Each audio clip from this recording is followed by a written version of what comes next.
अजित पवार यांचं विमान अपघातामध्ये निधन झालं। 28 जानेवारीला अजित पवार खासगी विमानाने सकाळी मुंबईहून बारामतीकडे रवाना झाले होते। यावेळी बारामती विमानतळावर लँडिंग दरम्यान सकाळी 8:46 विमानाचा अपघात झाला होता। यामध्ये अजित पवारांसह 5 जणांचा मृत्यू झाला।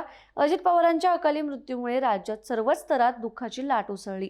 लाखो चाहते, समर्थक, सर्वपक्षीय नेते यांच्या उपस्थितीत 29 जानेवारीला अजित पवारांवर बारामतीच्या विद्याप्रतिष्ठानच्या मैदानात अंत्यसंस्कार करण्यात आले।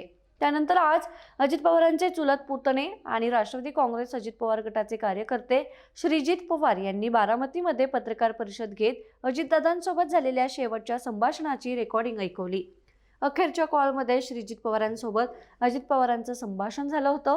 श्रीजित पवारांनी केलेल्या मेसेजला अजित पवारांनी कॉल करून उत्तर दिलं। विमानाचं बारामतीमध्ये लँडिंग आधी अजित पवारांनी नेटवर्क आल्यानंतर श्रीजित पवारांना कॉल केला होता। अजित पवारांच्या विमानाचा अपघात सकाळी 8:46 झाला होता। त्याआधी 8:37 अजित पवारांनी श्रीजित पवारांना कॉल केला होता। या कॉलमध्ये सर्व जाती धर्मांना सोबत घेऊन जाण्याची अजित पवारांची भूमिका होती आणि याबाबत अजित पवार श्रीजित पवारांसोबत फोनवर बोलत होते।